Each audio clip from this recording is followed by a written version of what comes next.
A very good morning to all. Welcome to the TSN online classes. Today I am going to explain class 12 chemistry chapter number 14 and the name of this chapter is biomolecules. Today topic is monosaccharides. So what you understand by the monosaccharides beti? They are the simplest carbohydrates that cannot be broken into a smaller units on hydrolysis. Monosaccharides वो carbohydrates होते हैं जो कि simplest होते हैं और hydrolysis की process के टाइम पे ये सिंपलर यूनिट के अंदर स्मॉलर यूनिट्स के अंदर ब्रेक डाउन नहीं होते। सो हियर आपके पास में टू एग्जाम्पल शो किए गए हैं, एक तो D glucose and D fructose. तो फर्स्ट हमने देखा कि aldoses example is the glucose have an aldehyde group at one end. ठीक है, यहाँ पर ये जो आप स्ट्रक्चर देख रहे हैं इसमें देखिए कि सी और ओ जो है आपस में डबल बॉन्ड से जुड़े हुए हैं। नीचे की तरफ दोनों के टाइम नीचे की तरफ जो है वो CH2OH ग्रुप जो है वो जुड़ा हुआ है ग्लूकोज में, लेकिन जो फ्रक्टोज है उसके अंदर CH2OH नीचे भी है एंड ऊपर की तरफ भी अरेंज है। बाकी जो फर्स्ट है उसमें क्या हो रहा है कि H बॉन्ड जो है वो H जो है वो कार्बन से डायरेक्ट जुड़ा है, जो हम सेकंड पार्ट देख रहे हैं इसका उसमें, और H और OH की जो पोजीशन है वो हम कंटिन्यूसली चेंज होते हुए देख रहे हैं। नाउ कीटोस में देखिए आप CH2OH ऊपर भी अरेंज है, वो ग्रुप ऊपर भी है लिंक और नीचे की तरफ भी है। ठीक है, एंड ऑक्सीजन जो है वो डबल बॉन्ड के साथ में लिंक हो रहा है कार्बन से। So ketose is an example जो है वो इसका फ्रक्टोज है, have a keto group usually at C2। Now carbohydrates में we are seeing here the difference between the oligosaccharides and the polysaccharides. Yes, the first, the carbohydrates which can give 2 or 10 monosaccharides on hydrolysis, so they can be disaccharides like sucrose and maltose and lactose etc. And what about the polysaccharides? The carbohydrates which can yield more than 10 monosaccharides unit of hydrolysis. Example is starch, cellulose and the glycogen. Starch, cellulose and glycogen. Now oligosaccharides के जो structure हैं वो आपको यहाँ पे show किए गए हैं। तो देखिए सुक्रोज का, then lactose and then maltose. Now starch and cellulose जो है उसके भी स्ट्रक्चर आपको यहाँ पे शो किए हैं, starch, cellulose and the glycogen. तो इनमें देखिए क्या डिफ्रेंसिएशन है। जो बॉन्ड है सेलुलोज के अंदर बिल्कुल सिंपलर जो बॉन्ड है वो चल रहा है, एक ही साइड के अंदर जो फंक्शन ग्रुप हैं वो ऐड हैं। जो ग्लाइकोजन है उसके अंदर अल्टरनेट हो गए हैं। नाउ जो ग्लाइकोजन है उसके अंदर हमें और ब्रांच देखने को मिल रही है। Now function of the carbohydrates. Carbohydrates serve as a major source of the energy in animal body. They are essential components of production, temperature control and the proper functioning of the different part of the animal body. They are essential components of a milk as lactose. They are stored as a glycogen.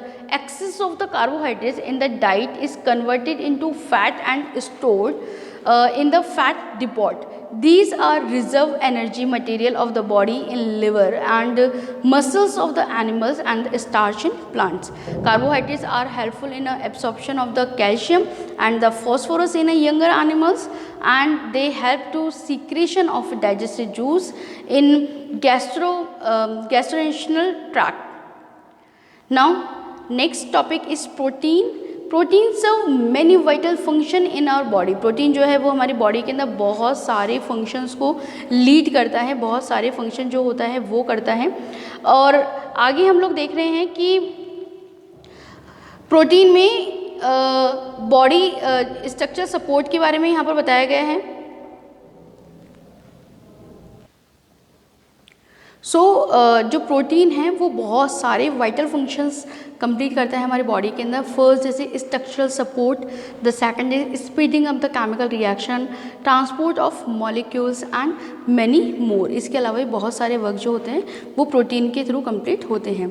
All proteins contain carbon, hydrogen, oxygen and nitrogen. जो proteins होते हैं उनके अंदर carbon, hydrogen, oxygen और nitrogen present होते हैं। In addition sulphur में be present as well, और कभी कभी इनमें सल्फर भी एडिशनल फॉर्म के अंदर प्रेजेंट होता है. First monomer is a amino acid, polymer is a protein and the polypeptides. Now a peptide is a chain of amino acid, so a polypeptide is several chain but together. जो polypeptides होते हैं उनके अंदर बहुत सारी chain जो होती हैं पेप्टाइड्स की, वो जुड़ी हुई रहती हैं, लेकिन आपस के अंदर जुड़ी हुई रहती हैं.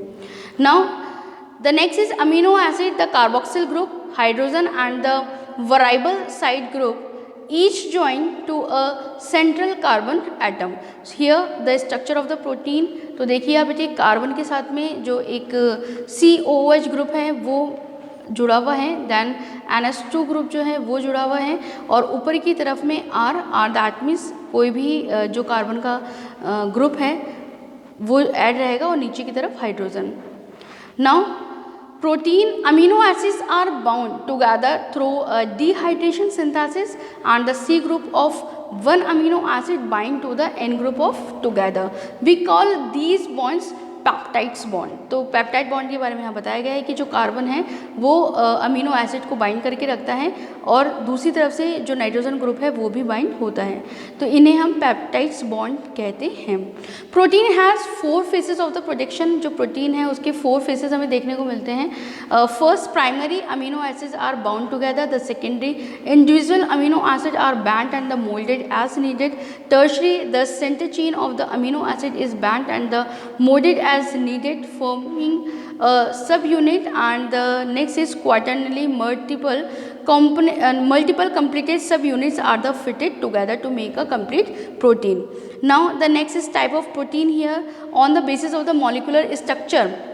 On the basis of the molecular structure, the fibrous protein involved in a structure, tendons, ligaments, blood clots, and the contractile protein in a movement, muscle, microtubules. And the next is globular protein, the most protein which move around albumin and the casein in a milk, and the protein with building sites, enzymes, hemoglobin, and the hemoglobin and the immunoglobulins membranes respective sites. Now protein classified by function. यदि हम function के according इसे classified करते हैं तो structure, contractile, transport, storage and the hormones, enzymes and the जो protection है इसके अकॉर्डिंग इसे डिवाइड किया जाता है. द न्यूक्लिक एसिड्स, जो प्रोटीन है उससे रिलेटेड हमने स्टडी किया है. Now the next topic is nucleic acid. Here 2 types of nucleic acid are found. 2 तरह के न्यूक्लिक एसिड पाए गए हैं, एक DNA और एक RNA. Okay, now DNA RNA क्या है? The distribution of the nucleic acid in the eukaryotic cells. DNA found in a nucleus with a small amounts in mitochondria and the chloroplast. जो DNA होते हैं वो nucleus के अंदर पाए जाते हैं, और कुछ अमाउंट के अंदर ये माइटोकॉन्ड्रिया और क्लोरोप्लास्ट के अंदर भी पाया जाता है. RNA is found together throughout the cell. जो RNA है वो पूरी सेल के अंदर पाए जाते हैं. DNA as genetic material, the circumstantial evidence. जो DNA है वो जेनेटिक मटेरियल के रूप में जाना जाता है, और ये तो हम क्लास 8 से ही स्टडी करते हुए आ रहे हैं about the DNA. Parent in all cells and the virtual restricted to the nucleus. The amount of the DNA is the somatic cells of any given species is the constant.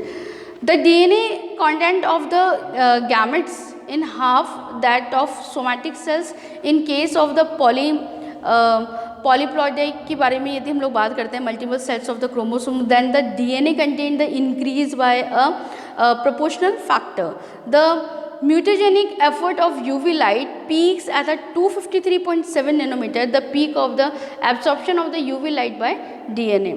Nucleic acid structure, the first is nucleic acids are the polynucleotides and their building blocks are the nucleotides.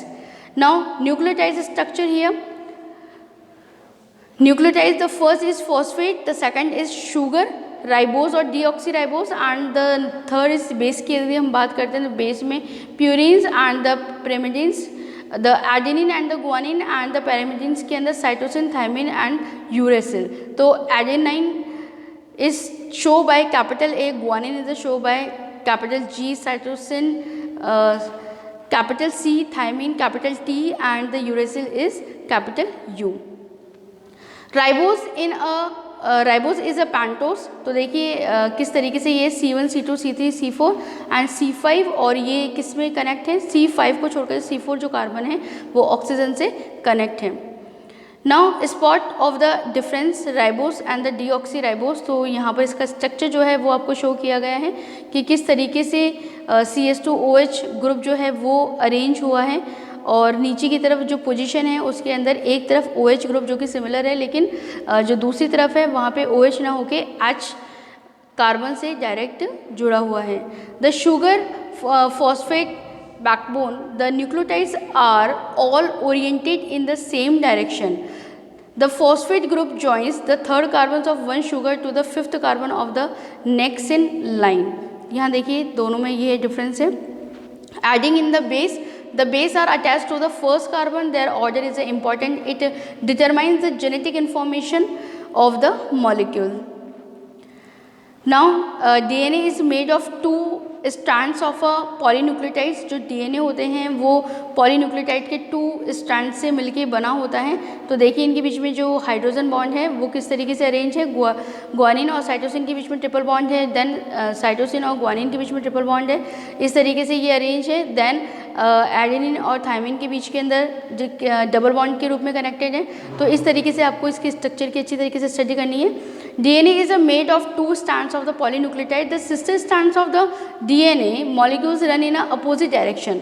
They are joined by the bases. Bases से ये आपस में जुड़े हुए रहते हैं, and each base is paired with a specific partner. A is always paired with T and G is always paired with C. Purine with pyrimidine. Thus the sister strands are the complementary but not identical. The base are joined by hydrogen bond and the individually weak but collectively strong. अगर individually देखें तो week होता है, लेकिन collectively देख लें तो वो काफ़ी स्ट्रॉन्ग होता है। Now the function of the nucleic acid. तो न्यूक्लिक एसिड के फंक्शन जो है वो आपको दिखाए गए हैं यहाँ पर स्लाइड में। Deoxyribose nucleic acid, the DNA, the double standard is the helical polymers of the deoxyribonucleic nucleotides found in the nucleus of the cell and the function is storage and genetic material. Ribonucleic acid, the single stand non helical polymers of the ribonucleotides found in a nucleus and the cytoplasm of the cell. The function is to transfer the genetic information from nucleus. Just a minute.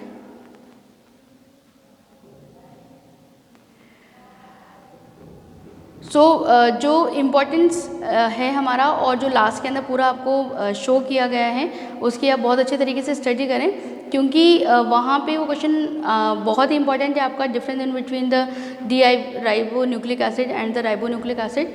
So nucleus and the cytoplasm of the cell is present in RNA and the function is to transfer the genetic information from nucleus to cytoplasm for protein synthesis. Now further divide into 3 types. जो RNA है उसको भी आगे जाके 3 भागों के अंदर divide किया गया है। It's mRNA messenger RNA, then rRNA ribosomal RNA and tRNA यानी कि transfer RNA। So messenger RNA के बारे में है कि function it is a complementary copy of the selected regions of the DNA. It carries the genetic message from the nucleus to the cytoplasm and act as a template for protein synthesis. Now RNA is a function is along with the protein forms the ribosome, which is the site of the protein synthesis. Some of them have a catalytic and enzymic function as well. कोएंजाइमिक जो function होते हैं उसको complete करने का जो work होता है वो राइबोसोमल RNA का होता है। द लास्ट इज tRNA यानी ट्रांसफर RNA में is also called the soluble RNA। Is a function is transfer the amino acid from the cytoplasm to the site of the protein synthesis. Now lipids. So what to understand by the lipids? Yes, I will be explain the lipids in the next part of this chapter. Thank you very much, students.